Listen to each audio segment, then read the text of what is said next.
عبادت ہم نے اکیلے اللہ کی کرنی ہے تو عبادت کا طریقہ بھی ہم نے اکیلے محمد الرسول اللہ سے لینا ہے صلی اللہ علیہ وسلم۔ سمجھ آ رہی ہے؟ اپنا عقیدہ ٹھیک کریں، یہ فرقے چھوڑ دیں۔ میں ایک دفعہ نا حج میں گیا تو مسجد نبی میں ہمارے دوست ہیں، ساتھی ہیں، وہ نبی اکرم صلی اللہ علیہ وسلم کی قبر سے باہر نکلے نا، تو وہاں ان کی ڈیوٹی ہے کہ لوگوں کو سمجھاؤ عقیدے کے حوالے سے کہ یہاں قبروں سے نہ مانگو، اللہ سے مانگا کرو۔ اصلاح کرنے کے لیے وہاں کھڑے ہوتے ہیں تو حج میں رش بڑا ہوتا ہے، تو مجھے وہ کہتے ہیں آپ بھی یہاں کھڑے ہو جائیں، لوگوں کو سمجھایا، رش بڑا ہوتا ہے۔ میں نے کہا چلو میں بھی کھڑا ہو جاتا ہوں۔ ایک بابا جی میرے پاس آ گئے، کہتے ہیں آپ مولوی صاحب ہیں؟ میں نے کہا بس تھوڑا تھا اللہ نے علم دیا ہے تو آپ پوچھیں کیا پوچھنا ہے۔ کہتا سنو، آپ پر فرض ہے جو آپ سے حدیث کا مسئلہ پوچھے اس کو حدیث کا مسئلہ بتاؤ، جو فقہ کا مسئلہ پوچھے اس کو فقہ کا مسئلہ بتاؤ۔ میں حنفی ہوں، مجھے امام ابو حنیفہ کے حوالے سے بتاؤ کہ مسئلہ کیا ہے۔ یہ مجھے کہہ رہا ہے۔ میں نے کہا بابا جی اس قبر والے کو جانتے ہو؟ کہتے ہیں ہاں جانتا ہوں۔ میں کون ہے؟ کہتے ہیں محمد رسول اللہ صلی اللہ علیہ وسلم کی قبر ہے۔ میں نے کہا انہوں نے ہمیں حکم دیا ہے کہ بلغوا عنی، بلغوا عنی، میری سنتیں بتانی ہے دنیا کو، میرے طریقے بتانے ہیں دنیا کو۔ اللہ نے ان کو اپنا نمائندہ بنایا تھا، رسول بنایا تھا، ان کے ذریعے ہدایت نازل کی تھی۔ ان کا حکم یہ ہے کہ دنیا مسئلہ پوچھے، نیکی پوچھے، طریقہ پوچھے تو میرے حوالے سے بتانا۔ تو یہ آپ ابو حنیفہ کے حوالے سے پوچھ رہے ہیں، امام شافعی کے حوالے سے پوچھ رہے ہیں، اس کی آپ کو کس نے اجازت دی ہے؟ اگر اللہ کی عبادت کرنی ہے تو اللہ کے نبی سے پوچھو۔ آج ہمارے اندر یہ تعصب ہے، بھائیو یاد رکھو، یہ فرقہ وارانہ تعصب، ضد بازیاں، جب ہم قبر میں جائیں گے تو کوئی فرقہ کام نہیں آئے گا۔ جب میدان محشر میں اللہ کے سامنے پیش ہوں گے تو کوئی فرقہ کام نہیں آئے گا، بلکہ قرآن مجید نے جہاں تک ہمیں بتایا ہے کہ جو لوگ دنیا میں اپنی مرضی کے امام بنا کر ان کی پیروی کرتے رہے، ان کی اتباع کرتے رہے اور نبی کو چھوڑ دیا، قیامت والے دن اللہ ان بزرگوں کو بلا لیں گے، کہیں گے تم نے کہا تھا ان کو کہ ہماری فرما برداری کرنا۔ عیسیٰ علیہ السلام کو اللہ بلائیں گے، انت قلت للناس اتخذونی و امی الہین من دون اللہ، عیسیٰ تو نے کہا تھا مجھے اور میری ماں کو الہ بنا لو۔ عیسیٰ علیہ السلام بے ہوش ہو کے گر جائیں گے یہ بات سن کر۔ جب ہوش آئے گی کہیں گے یا اللہ میں وہ بات کیسے کہہ سکتا تھا جو مجھے حق ہی نہیں پہنچتا، میں نے تو یہ کہا تھا کہ اللہ کی عبادت کرو، میں اللہ کا رسول ہوں، مجھ سے سیکھو۔ یہ بزرگ جن کی محبتوں میں آج ہم حدیثیں چھوڑ رہے ہیں، سنتیں چھوڑ رہے ہیں، فرقے پال رہے ہیں، قیامت کو یہ بزرگ اللہ کے سامنے کہہ دیں گے یا اللہ ہم نے ان کو نہیں کہا تھا کہ ہماری پیروی کرو۔ کیا بچے گا ہمارے پاس؟ ضد نہیں کرنی، فرقہ پرستی نہیں کرنی۔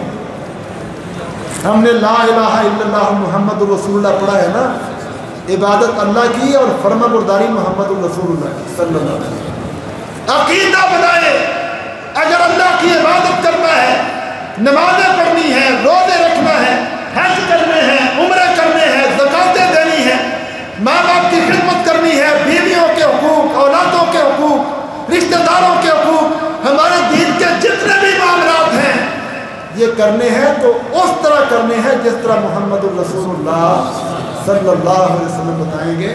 نبی سے پڑھو، نبی سے پڑھو، قرآن کا ترجمہ پڑھو، ہمارے نبی کی حدیث صحیح بخاری صحیح مسلم حدیث کی کتابیں اردو ترجمے والی مل جاتی ہیں، یہ پڑھو، خود پڑھو، ماں باپ کو پڑھاؤ، بیویوں کو پڑھاؤ، بیٹوں بیٹیوں کو پڑھاؤ۔ اللہ نے قرآن حدیث کی حفاظت کا ذمہ لیا ہے، میں اس کی حفاظت کروں گا۔ یہ یہودی عیسائی حسد کرنے والے کمینے دشمن نہیں ختم کر سکیں گے قرآن حدیث کو، محمد الرسول اللہ کی رسالت کو مٹا نہیں سکیں گے صلی اللہ علیہ وسلم۔ اللہ نے حفاظت کا ذمہ لیا ہے،